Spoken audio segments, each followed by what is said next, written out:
ವೀಕ್ಷಕರೇ ನಮಸ್ಕಾರ. KMC hospital presents breast cancer awareness programme ವಿಶೇಷ ಕಾರ್ಯಕ್ರಮಕ್ಕೆ ಸ್ವಾಗತ. ನಾನು ಗೌತಮ್ ಶೆಟ್ಟಿ.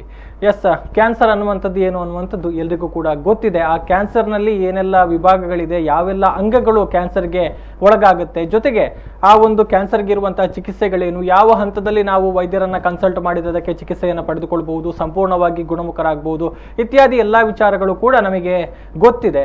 ಇಂತಹ ಒಂದು ವಿಚಾರ ಅಂತ ಹೇಳಿದ್ರೆ, ಮತ್ತೊಂದು ವಿಭಾಗ ಅಂತ ಹೇಳಿದ್ರೆ ಅದು ಸ್ತನಗಳ ಕ್ಯಾನ್ಸರ್ ಅಥವಾ ಬ್ರೆಸ್ಟ್ ಕ್ಯಾನ್ಸರ್ ಅನ್ನುವಂಥದ್ದು. ಅಂದ್ರೆ ನಾವು ಗಮನಿಸಿದ್ರೆ ಅನೇಕ ಸಂದರ್ಭಗಳಲ್ಲಿ ಈ ತರಹದ ಒಂದು ಕ್ಯಾನ್ಸರ್ ಇದ್ದು ಅದು ಅಂತಿಮ ಹಂತ ತಲುಪುವವರೆಗೂ ಕೂಡ ಗೊತ್ತಾಗೋದಿಲ್ಲ. ಅದಕ್ಕೆ ನಾನಾ ಬಗೆಯ ಕಾರಣಗಳಿರಬಹುದು. ಆದರೆ ಇದರಿಂದಾಗಿ ಅತಿ ಹೆಚ್ಚು ಪ್ರಾಣಹಾನಿಗಳು ಅಥವಾ ಜೀವಕ್ಕೆ ಅಪಾಯಗಳು ಸಂಭವಿಸ್ತಾ ಇದೆ ಅನ್ನುವಂಥದ್ದು ಅಂಕಿ ಅಂಶಗಳಿಂದ ತಿಳಿದು ಬಂದಿರುವಂತಹ ವಿಚಾರ.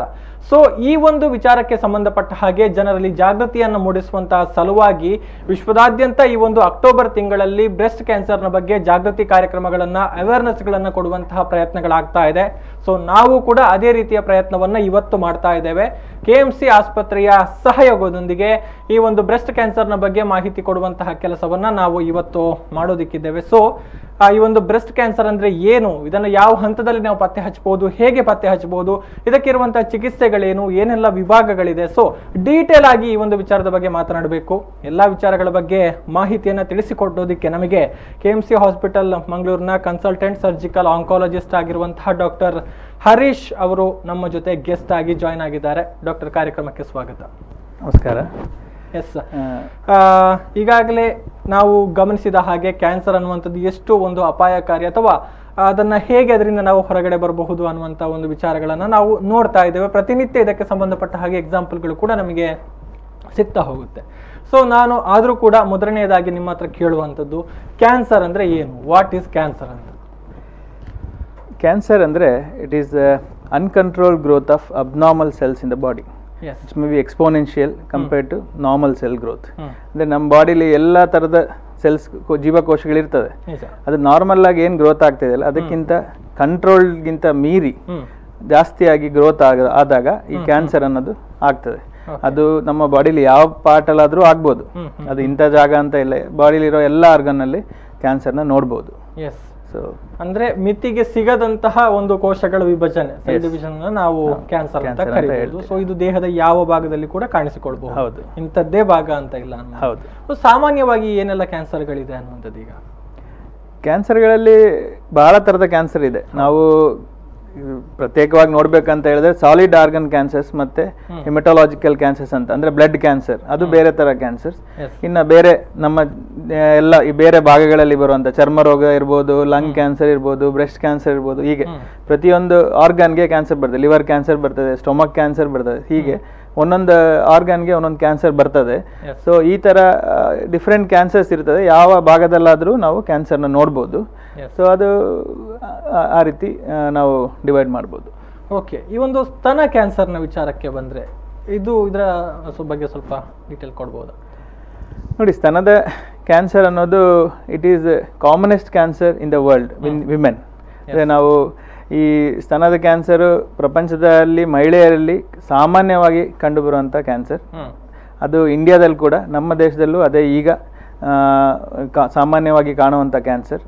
ಈಗ ಒಂದು 10 ವರ್ಷದ ಹಿಂದೆ ನೋಡಿದ್ರೆ ಅದು ಮೊದಲು CA ಸರ್ವಿಕ್ಸ್ ಅಂತ ಇತ್ತು, ಅದು ಕಾಮನ್ ಇತ್ತು. ಈಗ ನಮ್ಮ ದೇಶದಲ್ಲಿ ಸ್ತನದ ಕ್ಯಾನ್ಸರ್ CA ಸರ್ವಿಕ್ಸ್ಗಿಂತ ಜಾಸ್ತಿ ಆಗಿದೆ. ಅದಕ್ಕಿಂತ ಹೇಳ್ಬೇಕಂತೇಳಿದ್ರೆ CA ಸರ್ವಿಕ್ಸ್ ಕಡಿಮೆ ಆಗಿದೆ. ಯಾಕೆಂದ್ರೆ ನಮ್ಮ ಹೆಲ್ತ್ ಕೇರ್ ಇಂಪ್ರೂವ್ ಆಗಿರೋದ್ರಿಂದ ಹಾಸ್ಪಿಟಲ್ಸ್ ಜಾಸ್ತಿ ಆಗಿದೆ, ಅವೇರ್ನೆಸ್ ಜಾಸ್ತಿ ಆಗಿದೆ, ಕ್ಲೀನ್ಲಿನೆಸ್ ಜಾಸ್ತಿ ಆಗಿದೆ. ಸೊ ಈ ಕ್ಲೀನ್ಲಿನೆಸ್ ರಿಲೇಟೆಡ್ CA ಸರ್ವಿಕ್ಸ್ ಬರ್ತಾ ಇತ್ತು, ಸೊ ಅದು ಕಡಿಮೆ ಆಗಿದೆ. ಸೊ ಈಗ ನಮಗೆ ಸ್ತನದ ಕ್ಯಾನ್ಸರ್ ನಮ್ಮ ದೇಶದಲ್ಲಿ ಅತಿ ಹೆಚ್ಚು ಕಾಣುವಂತಹ, ಅದು ಸ್ತ್ರೀಯರಲ್ಲಿ ಕಾಣುವಂತಹ ಕ್ಯಾನ್ಸರ್.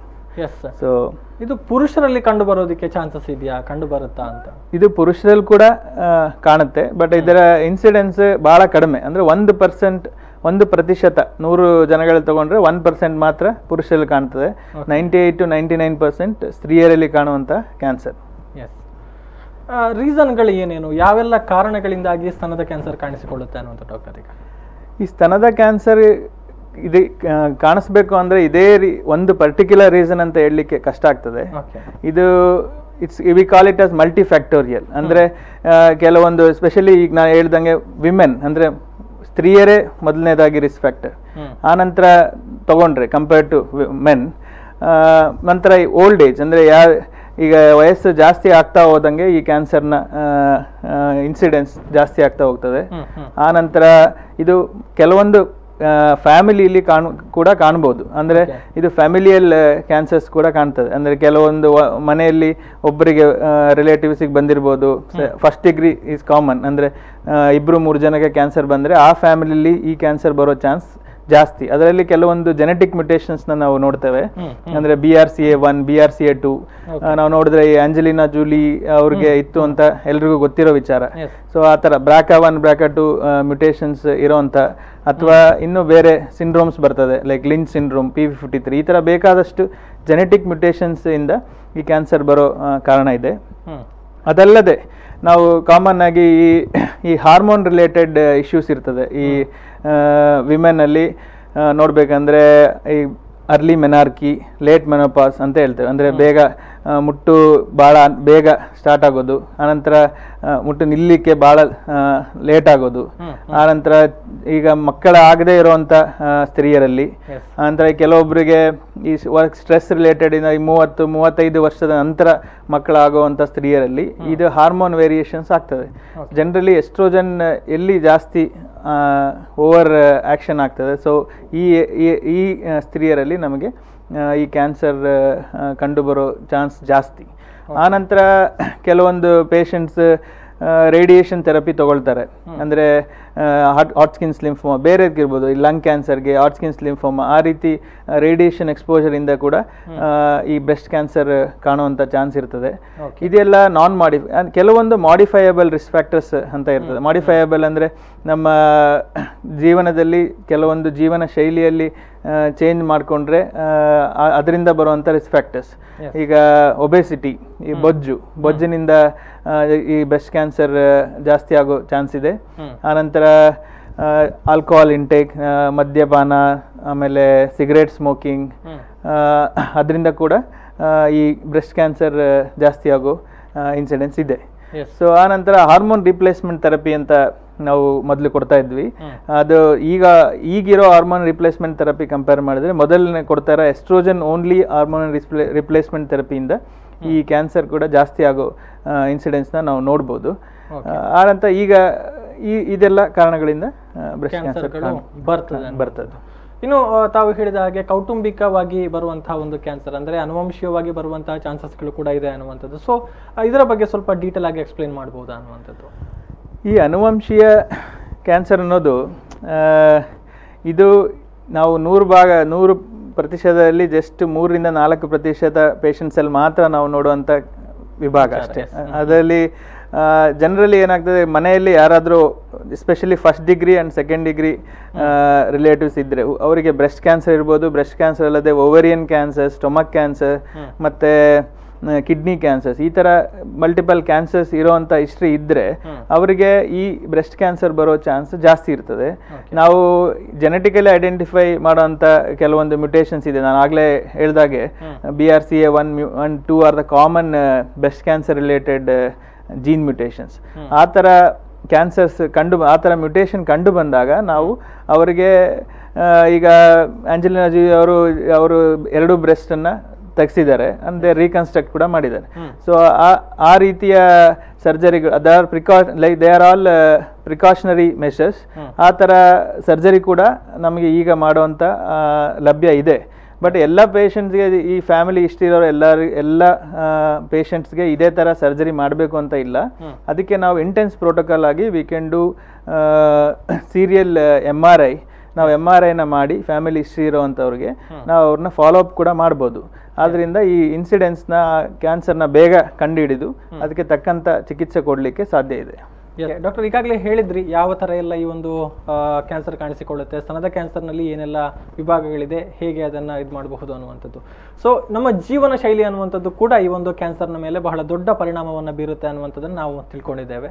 ಸೊ ನಮ್ಮ ಜೀವನ ಶೈಲಿಯ ಮೂಲಕ ಹೇಗೆ ನಾವು ಇದರಿಂದ ಪಾರಾಗಬಹುದು, ಜೀವನ ಶೈಲಿಯನ್ನು ಹೇಗೆ ನಾವು ಆಲ್ಟರ್ ಮಾಡಿಕೊಳ್ಬೇಕು ಅಂತ. ಈ ಕ್ಯಾನ್ಸರ್ ಬರೋದಕ್ಕೆ ಕಾರಣಗಳಲ್ಲಿ ನಾವು modifiable risk factors and non modifiable risk factors ಅಂತ ಹೇಳ್ತೇವೆ. ಈಗ ಒಬ್ರು ಸ್ತ್ರೀಗೆ ಕ್ಯಾನ್ಸರ್ ಬರೋದು ನಾನ್ ಮಾಡಿಫೈಯಬಲ್ ರಿಸ್ಕ್ ಫ್ಯಾಕ್ಟರ್, ಅವ್ರು ಮೊದಲೇ ಸ್ತ್ರೀ, ಅದನ್ನ ನಾವೇನು ಚೇಂಜ್ ಮಾಡ್ಲಿಕ್ಕೆ ಆಗಲ್ಲ. ಮಾಡಿಫೈಯಬಲ್ ರಿಸ್ಕ್ ಫ್ಯಾಕ್ಟರ್ಸ್ಗೆ ಹೇಳ್ಬೇಕಂತ ಹೇಳಿದ್ರೆ ನಮ್ಮ ಈಗ ಒಬೆಸಿಟಿ ರಿಲೇಟೆಡ್ ಕಾಸಸ್ ಇದೆ. ಅಂದ್ರೆ ನಾನು ಹೇಳ್ದಂಗೆ ಬೊಜ್ಜು ಜಾಸ್ತಿ ಇರೋರಲ್ಲಿ ಈಗ ಬ್ರೆಸ್ಟ್ ಕ್ಯಾನ್ಸರ್ ಮತ್ತೆ ಬರುವಂಥ ಚಾನ್ಸ್ ಜಾಸ್ತಿ. ಆನಂತರ ಸೆಡೆಂಟ್ರಿ ಲೈಫ್, ಈಗ ನಾವು ನೋಡಿದ್ರೆ ಈಗಿನ ಕಾಲದಲ್ಲಿ ಮೊದಲೇ ಕಂಪೇರ್ ಮಾಡಿದ್ರೆ ನಮ್ಮ ಲೈಫ್ ಸ್ಟೈಲ್ ಭಾಳ ಚೇಂಜ್ ಆಗಿದೆ. ನಾವು ಮೊಬೈಲ್ ಇಟ್ಕೊಂಡಿರೋದು ಮೂವೇ ಅಂದರೆ ನಮ್ಮ ಪೂರ್ವಜರಿಗೆ ಕಂಪೇರ್ ಮಾಡಿದ್ರೆ ನಮ್ಮ ಈಗ ಓಡಾಟ ಇಲ್ಲ, ಏನಿಲ್ಲ, ಎಕ್ಸರ್ಸೈಸ್ ಇಲ್ಲ. ಸೊ ಈ ತರ ಇರೋದ್ರಿಂದ ನಮ್ಮಲ್ಲಿ ಬೊಜ್ಜು ಜಾಸ್ತಿ ಆಗಿದೆ, ಸೆಡೆಂಟ್ರಿ ಲೈಫ್ ಜಾಸ್ತಿ ಆಗಿದೆ. ಇದರಿಂದ ಕೂಡ ಈ ಅಟ್ಲೀಸ್ಟ್ 30 minutes ನಾವು ಎಕ್ಸರ್ಸೈಸ್ ಮಾಡೋದು it is very important in a day. So ಅದನ್ನು ಕೂಡ ನಾವು ಮಾಡಲಿಕ್ಕೆ ಕಷ್ಟ ಆಗ್ತಾ ಇದೆ. ಆ ನಂತರ ನಮ್ಮ ಬೇರೆ ದುಶ್ಚಟಗಳಿಗೆ ಬಲಿಯಾಗಿ ಅಂದರೆ ಆಲ್ಕೋಹಾಲ್ ಕನ್ಸಂಪ್ಷನ್ ಇರ್ಬೋದು. ಅನ್ಫಾರ್ಚುನೇಟ್ಲಿ ಈಗ ಈವನ್ ವಿಮೆನ್ ಅಲ್ಲಿ ಅಂದರೆ ಸ್ತ್ರೀಯರಲ್ಲಿ ಕೂಡ ಸಿಗರೇಟ್ ಸ್ಮೋಕಿಂಗ್, ಆಲ್ಕೋಹಾಲ್ ಇಂಟೇಕ್ ಎಲ್ಲ ಜಾಸ್ತಿ ಆಗಿದೆ. ಆ ರೀತಿ ಕಾರಣಗಳಿಂದ ಇದು ಬ್ರೆಸ್ಟ್ ಕ್ಯಾನ್ಸರ್ ಇನ್ಸಿಡೆನ್ಸ್ ಕೂಡ ಜಾಸ್ತಿ ಆಗ್ತಾ ಇದೆ. ಸೊ ಈ ರೀತಿಯ ಕಾರಣಗಳನ್ನ ನಾವು ಆದಷ್ಟು ಅವಾಯ್ಡ್ ಮಾಡಿದ್ರೆ, ಈವನ್ ಸ್ಟ್ರೆಸ್ ರಿಲೇಟೆಡ್ ನಾವು ಸ್ಟ್ರೆಸ್ ಕೂಡ ಕಡಿಮೆ ಮಾಡಬೇಕು. ಸೊ ಇದರಿಂದ ಆದರೆ ಹಾರ್ಮೋನಲ್ ವೇರಿಯೇಷನ್ಸ್ನ ನಾವು ಕಂಟ್ರೋಲ್ ಮಾಡ್ಬೋದು. ಸೊ ಅದರಿಂದ ಅದರಿಂದ ಕಂಟ್ರೋಲ್ ಮಾಡೋದ್ರಿಂದ ಬ್ರೆಸ್ಟ್ ಕ್ಯಾನ್ಸರ್ನ ಅವಾಯ್ಡ್ ಮಾಡಲಿಕ್ಕೆ ಸಾಧ್ಯತೆ ಇದೆ. ಅಂದ್ರೆ ಇದನ್ನ ನಾವು ನಮ್ಮ ಕೈಯಲ್ಲಿ ಮಾಡಬಹುದಾದಂತ ವಿಚಾರಗಳು. ಇನ್ನು ಸ್ತನದ ಕ್ಯಾನ್ಸರ್ ಅನ್ನ ಐಡೆಂಟಿಫೈ ಮಾಡೋದು ಹೇಗೆ, ಗುರುತಿಸೋದು ಹೇಗೆ ಅನ್ನುವಂಥದ್ದು? ಈ ಸ್ತನದ ಕ್ಯಾನ್ಸರ್ ಅನ್ನೋದು ಕೆಲವೊಂದು ಸೈನ್ಸ್ ಅಂಡ್ ಸಿಂಪ್ಟಮ್ಸ್ ಇಂದ ಇರ್ತದೆ, ನಾವು ಐಡೆಂಟಿಫೈ ಮಾಡಲಿಕ್ಕೆ ಸಾಧ್ಯ. ಅಂದರೆ ಈಗ ಒಬ್ಬ ಸ್ತ್ರೀಗೆ ಈ ಸ್ತನದಲ್ಲಿ ಗಂಟಾಗ್ಬೋದು, ಅಥವಾ ಅವರ ಸ್ತನದ ತೊಟ್ಟಿನಿಂದ ರಕ್ತ ಬರೋದು, ಡಿಸ್ಚಾರ್ಜ್, ಅಥವಾ ಬೇರೆ ಥರ ಡಿಸ್ಚಾರ್ಜ್ ಬರ್ಬೋದು, ಅಥವಾ ಸ್ಕಿನ್ ಕಲರ್ ಚೇಂಜ್ ಆಗ್ಬೋದು. ಅಂದರೆ ಕೆಲವೊಂದ್ಸರಿ ರೆಡ್ಡಿಶ್ ಕಲರ್ ಆಗೋದಿರ್ಬೋದು, ಅಲ್ಸರ್ ಆಗ್ಬೋದು, ಅಲ್ಲಿ ಗಾಯ ಆಗೋದು. ಆನಂತರ ಈ ಬೇರೆ ಆಪೋಸಿಟ್ ಬ್ರೆಸ್ಟ್ಗೆ ಕಂಪೇರ್ ಮಾಡಿದ್ರೆ ಈ ಬ್ರೆಸ್ಟ್ ಸ್ವಲ್ಪ ವೇರಿಯೇಷನ್ ಇರ್ಬೋದು ಶೇಪಲ್ಲಿ. ಸೊ ಅದು ಡಿಂಪ್ಲಿಂಗ್ ಆಗ್ಬೋದು, ಅಥವಾ ರಿಟ್ರಾಕ್ಷನ್ ಆಫ್ ದ ನಿಪ್ಪಲ್ ಆಗ್ಬೋದು, ಈ ಮೊಲೆಯ ತೊಟ್ಟು ಒಳ ಹೋಗಿರೋದು. ಆ ಥರ ಇದ್ದಾಗ ನಾವು ಅದನ್ನ ಇಮಿಡಿಯೇಟ್ ಆಗಿ ಡಾಕ್ಟರ್ಗೆ ತೋರಿಸ್ಬೇಕಾಗ್ತದೆ ಹೋಗಿ. ಸೊ ಈ ಎಲ್ಲ ಸಿಂಪ್ಟಮ್ಸ್ ಈ ಎಲ್ಲ ಸಿಂಪ್ಟಮ್ಸ್ ಕೂಡ ಅರ್ಲಿ ಕ್ಯಾನ್ಸರ್ನ ಸೈನ್ಸ್. ಇನ್ನು ಕೆಲವೊಂದು ಸಾರಿ ನಮಗೆ ಬೆನ್ನು ನೋವು ಬರ್ಬೋದು, ಅಥವಾ ಉಸಿರಾಡ್ಲಿಕ್ಕೆ ತೊಂದರೆ ಆಗ್ಬೋದು, ಅಥವಾ ಜಾಂಡಿಸ್ ಬರೋದು. ಈ ಥರ ಎಲ್ಲ ಆದಾಗ ಇದು ಅಡ್ವಾನ್ಸ್ ಕ್ಯಾನ್ಸರ್ಸ್, ಅಂದರೆ ಆಲ್ರೆಡಿ ಲೇಟ್ ಸ್ಟೇಜಲ್ಲಿ ಬೇರೆ ಕಡೆ ಸ್ಪ್ರೆಡ್ ಆದಾಗ ಕಾಣಿಸ್ಕೊಳ್ಳುವಂಥ ಲಕ್ಷಣಗಳು. ಈ ಥರ ಲಕ್ಷಣಗಳು ಯಾವುದೇ ಈ ಲಕ್ಷಣಗಳು ಬಂದಾಗ ನಾವು ಇಮಿಡಿಯೇಟ್ ಡಾಕ್ಟರ್ನ ಹೋಗಿ ಕಾಣಬೇಕಾಗ್ತದೆ. ಸೊ ಅದನ್ನ ನಾವು ಡಾಕ್ಟರ್ ಅದನ್ನ ಎಕ್ಸಾಮಿನ್ ಮಾಡಿ, ಆಂಕಾಲಜಿಸ್ಟ್ ಇಲ್ಲಿ ಎಕ್ಸಾಮಿನ್, ಆ್ಯಂಡ್ ಅವ್ರು ನೋಡಿದ ಕೂಡಲೇ ಅದನ್ನು ನಾವು ಐಡೆಂಟಿಫೈ ಮಾಡ್ತೇವೆ, ಇದು ಕ್ಯಾನ್ಸರ್ಸ್ ಇರ್ಬೋದಾ ಇಲ್ವಾ. ಅದು ಯೂಶಲಿ ಓಲ್ಡ್ ಏಜಲ್ಲಿ ಬರೋವಂಥ ಈ ಗಂಟುಗಳನ್ನ ನಾವು ಸಸ್ಪಿಷಿಯಸ್ ಆಗಿ ನೋಡಬೇಕಾಗ್ತದೆ. ಅದೇ ಯಂಗ್ ಏಜಲ್ಲಿ ಬರುವಂಥ ಗಂಟುಗಳನ್ನ ನಾವು ಬೇರೆ ಥರದ ಗಂಟುಗಳು ಇರ್ಬೋದು. ಎಲ್ಲ ಗಂಟುಗಳು ಕೂಡ ಕ್ಯಾನ್ಸರ್ ಆಗಿರೋಕ್ಕೆ ಚಾನ್ಸ್ ಇಲ್ಲ. ಬಟ್ ಯಾವುದೇ ಗಂಟು ಬಂದ್ರೂ ನಾವು ಅದನ್ನು ತೋರಿಸೋದು, ಅದಕ್ಕೆ ನಾವು ಸಸ್ಪಿಷಿಯಸ್ ಆಗಿ ನೋಡಿ ಅದನ್ನು ಎಕ್ಸಾಮೈನ್ ಮಾಡೋದು ಭಾಳ ಅವಶ್ಯಕ. ಸೊ ಅದನ್ನ ಡಾಕ್ಟರ್ ನೋಡಿದ್ಮೇಲೆ ಅವ್ರಿಗೆ ಬೇಕಾದಂತ ಕೆಲವೊಂದು ಪರೀಕ್ಷೆಗಳಿದೆ, ಅದನ್ನ ಮಾಡಿ ನಾವು ಅದು ಕ್ಯಾನ್ಸರ್ ಹೌದು ಅಲ್ವೋ ಅಂತ ಕಂಡುಹಿಡಿಬಹುದು. ಓಕೆ, ಅಂದ್ರೆ ಸ್ವಯಂ ಪರೀಕ್ಷೆ ಮಾಡಿಸಿಕೊಳ್ಳುವಂತಹ ಏನಾದರೂ ವಿಚಾರಗಳಿದೆಯಾ? ಯಾಕಂತ ಹೇಳಿದ್ರೆ ನಾವು ಈ ಒಂದು ವಿಚಾರಕ್ಕೆ ಬಂದ್ರೆ ಗ್ರಾಮೀಣ ಪ್ರದೇಶವನ್ನ ಗಮನಿಸಿದ್ರೆ ಅನೇಕರು ಮುಜುಗರಕ್ಕೆ ಒಳಗಾಗುವಂಥದ್ದು, ವೈದ್ಯರಲ್ಲಿಗೆ ಹೋಗೋದಿಕ್ಕೆ ಹಿಂದೇಟು ಹಾಕುವಂತಹ ಕೆಲವೊಂದು ಪ್ರಕರಣಗಳನ್ನ ಕೂಡ ನಾವು ಗಮನಿಸ್ತೇವೆ. ಸೊ ಅಂತಹ ಸಂದರ್ಭದಲ್ಲಿ ಸ್ವಯಂ ಆಗಿ ಪರೀಕ್ಷೆ ಮಾಡಿಸಿಕೊಳ್ಳೋದಕ್ಕೆ ಏನಾದರೂ ಆಗುತ್ತಾ, ಅಂತಹ ವಿಚಾರಗಳಿದೆಯಾ ಅಂತ? ಹೌದು, ಇದು ಸೆಲ್ಫ್ ಬ್ರೆಸ್ಟ್ ಎಕ್ಸಾಮಿನೇಷನ್ ಅನ್ನೋದು it's a very important thing.